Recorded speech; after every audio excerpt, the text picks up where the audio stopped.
Donc pour l'instant, comme on avait dit, je suis sur le master, en fait, avec le user admin. D'accord, je vais faire un clear. Et je vais faire un cube ctl get service.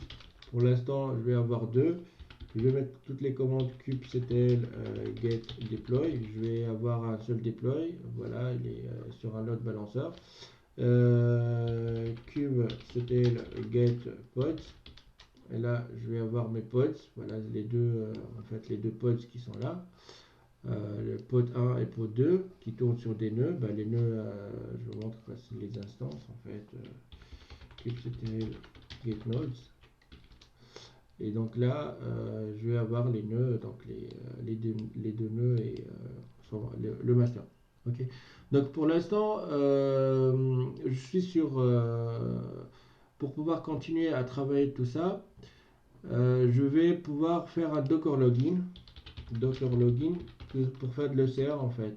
Et là, je vais mettre mes trucs. Ok. Si ça passe pas, on va. Là, il me dit c'est permission denied. Pourquoi? Parce que en fait, l'admin n'a pas encore toutes les permissions. D'accord? Donc je vais faire un sudo su pour pouvoir me mettre sur root. Et puis je vais donner les permissions à l'utilisateur admin par sudo usermod moi a g et docker admin.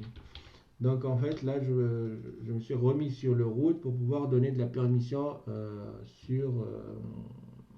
à, à l'admin du coup. D'accord. Et puis bah, je fais un logout et je vais quand même rentrer en SSH, ce qui va laisser notre ami me faire confiance. Ok. Et là permission denied. Je vais pouvoir quand même faire un. Ouais, mais là. Are you sure you want to continue connecting permanently unique Kubernetes to the test hosts? Ah, oui, parce que là, je suis sur le master du coup, donc je dois faire un logout et je vais clearer tout ça. Et là, je me relance pour rentrer en SSH, pour rentrer sur l'admin du coup. Est-ce que je suis bien sorti? Non, et je pense que je suis pas bien sorti, donc je vais faire un exit plutôt. Et là c'est bon. Donc là c'est bon, on a closé le truc, la connexion. Et je vais quand même re-rentrer, mais en mode admin. Et là c'est bon. Donc là je fais docker login.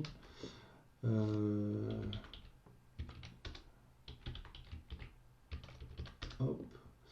Là, il va passer en fait. En fait, l'idée, ce que j'ai fait, c'est que j'ai donné les accès pour, Docker, j'ai ajouté l'admin au Docker dans le master, et puis je suis ressorti de l'extérieur pour pouvoir re-rentrer avec SSH. Et en fait, c'est ce qu'il faut se faire. Enfin, c'est ce qu'il faut se faire parce que là, c'est d'une manière d'assurer le cluster qu'on est bien en état de sécurité, quoi. Donc on a un login succeed, d'accord. Donc maintenant si je vais sur mon ECR du coup, voilà. Déjà j'ai des commandes qui sont bien prêtes. Nous on avait dit ça c'est le 16 mai 2021, donc c'est aujourd'hui. On va voir les commandes qu'il propose. Et ici, bah, c'est juste, il dit récupérer un jeton d'authentification. Ok, donc on va récupérer le jeton d'authentification. On va faire ceci. Euh, voilà, bon, donc on est sur l'utilisateur admin. Donc ici, on récupère un jeton d'authentification. On va voir le résultat. Et il me dit on est bon. Le password, en fait, il me crée un password qui va le mettre sur .dockerconfig.json. Donc si je fais un cat tout ça pour voir qu'est-ce qui contient en fait ce JSON. Il contient, c'est une sorte de mot de passe, mais dans un fichier en fait, et c'est un système d'authentification sécurisé qui est lié à l'ECR. Mais ça ne suffit pas du coup, parce qu'il va falloir qu'on crée quelque chose qu'on appelle un secret key. pour pouvoir donc créer un secret key à partir de tout ça, on va lancer la commande suivante. Et ce secret key, en fait, lui, il va faire du cryptage à ce fichier, à ce fichier de login. Donc là, on lance cette commande-là et je crée le secret key. Donc je vous explique, donc je crée un secret key générique, je l'appelle myregistry-key. Ça, c'est le nom de mon secret key. Et à travers ça, je vais pouvoir en fait faire la relation entre le CR et le cluster Kubernetes. Donc si je fais kubectl get secret, là je me retrouve avec la nouvelle clé qui s'appelle myregistry-key. D'accord. Et pour pouvoir voir le YAML file, on va pouvoir faire un kubectl get secret -o YAML. Voilà, ça parce que le secret key lui aussi, c'est quoi en fait? C'est un secret key, c'est tout ça. C'est un fichier YAML qui va me permettre d'aller plus loin, en fait, de faire la liaison entre le CL et le cluster Kubernetes. D'accord? Donc maintenant, on s'en fout de tout ça. Je suis bien sur le master, donc je vais pouvoir kubectl get deploy. Ça, c'est pour voir les déploys que j'ai pour l'instant. Pour l'instant, j'ai déployé qu'une image Nginx qui vient d'un repository public. Mais maintenant, je vais créer un fichier que je la nomme par exemple myapp. Myapp deployment. Deployment, et bien évidemment, on est sur Jaja 2. Donc, hop, là, je vais mettre un code du YAML, du Jaja, et Jinja, pardon. Et du coup, j'ai la structure. Voilà, c'est la structure que j'ai bien. Voilà. Donc, qu'est-ce qu'on dit? On dit à notre monsieur que notre déploiement va s'appeler myapp. Ok, on va utiliser mySecretKey qu'on vient de les créer. Et, voilà, donc ça c'est l'image qu'on vient de la poulée qui est dans le container. Donc on va vérifier en fait l'image, est-ce qu'elle a bien ce nom-là ou pas. Donc pour moi, j'ai text analysis, sentiment analysis. Donc il me semble que c'est pas la bonne image. Donc là il va falloir que on fait des petits modifs. Et du coup, pour rentrer ici, je vais faire un peu de modif. Tac, tac, tac, je supprime ça. Hop, et là, je m'assure que je peux mettre ça. La version que j'ai, c'est une version V1. Ok. La version V1, on est bien. Donc on expose sur le port 5000 comme on avait fait sur la VM que j'ai, donc sur ma machine à moi. Et là, voilà, j'enregistre. Donc j'enregistre mon déploiement. D'accord. Donc maintenant, pour créer le service, on va créer aussi un fichier qui s'appelle, je vais appeler la même chose, je vais appeler nano myapp. Nano, c'est un éditeur de texte lié à Linux. Par exemple le service.yaml, tout simplement. Et du coup, ici, je vous ai préparé donc le lancement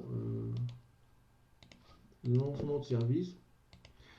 On va pas, ça c'est une manière pour ne pas aller à chaque fois, comme on a fait dans le repository public, on va voir la création d'un nouveau port par Kubernetes d'une manière aléatoire, puis on va l'ouvrir sur AWS. Mais ici, c'est d'une manière automatique. Donc on dit que qu'est-ce qu'on expose le service qui s'appelle le déploiement qui s'appelle myapp, on l'expose sur un port 5000 en interne, sur le port aussi 5000 en interne mais dans le cluster, mais de l'extérieur il va falloir qu'on choisisse un port entre 3000 et 32767. Donc moi je prends un port comme ça 30001 Et du coup, ça serait mon fichier de service que je crée. Donc, j'enregistre le fichier de service. D'accord? Et donc, il faut que je déploie tout ça. Donc, pour déployer tout ça, donc, je fais un kubectl apply moi F, je donne le nom de fichier du déploiement. Donc, je déploie tout ça et je vérifie kubectl get deploy. Apply. Et maintenant j'ai ma app qui est ready. Il va falloir attendre un peu de temps pour que voilà, là c'est bon. La création du truc de déploiement, il est bien là, il est bien ready, d'accord? Donc maintenant, pour exposer tout ça, on va faire presque la même commande, mais sur donc kubectl, la même chose en fait, kubectl apply. Et puisque ici c'est des fichiers en fait, c'est pas la même chose qu'un repository privé, mais je vais mais comme il garde la même chose pour lancer le service.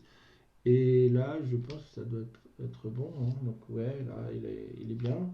Donc kubectl get service, voilà, et je dois avoir my app qui se lance. Voilà, ça en fait c'était lancé suite à parce qu'en fait, j'ai choisi un load balancer, donc je vais avoir un autre load balancer qui se crée sur la WS. Et là, je vous montre nano, bien, je fais simplement 4 my app, le déploiement, non, le my app service. Il est bien en type load balancer. C'est ça, en fait, c'est pour ça, en fait, qu'on trouve le type du service, c'est un load balancer, du coup. D'accord? Donc là, c'est juste, j'ai fini en fait mon taf, d'accord? Donc si je fais un kubectl service, donc j'ai déjà fait, je vais pas refaire la chose 10 000 fois. Et je vais prendre maintenant le C2, le DNS de l'EC2. Bah en fait, j'aurais pu prendre de là, tout simplement. Et ça, je vais le remettre dans mon Postman du coup, mais ceci va remplacer. Voilà. Ici, on était sur l'adresse IP en interne, donc on va remplacer tout ça. Mais ici, ça serait le port, on change parce que c'est le port 30001, d'accord. Tout le reste va rester valide. Voilà. Et ici, puisqu'on est sur du get, donc on est censé avoir un résultat. Sentiment analysis get 3001. On est censé avoir un résultat, sinon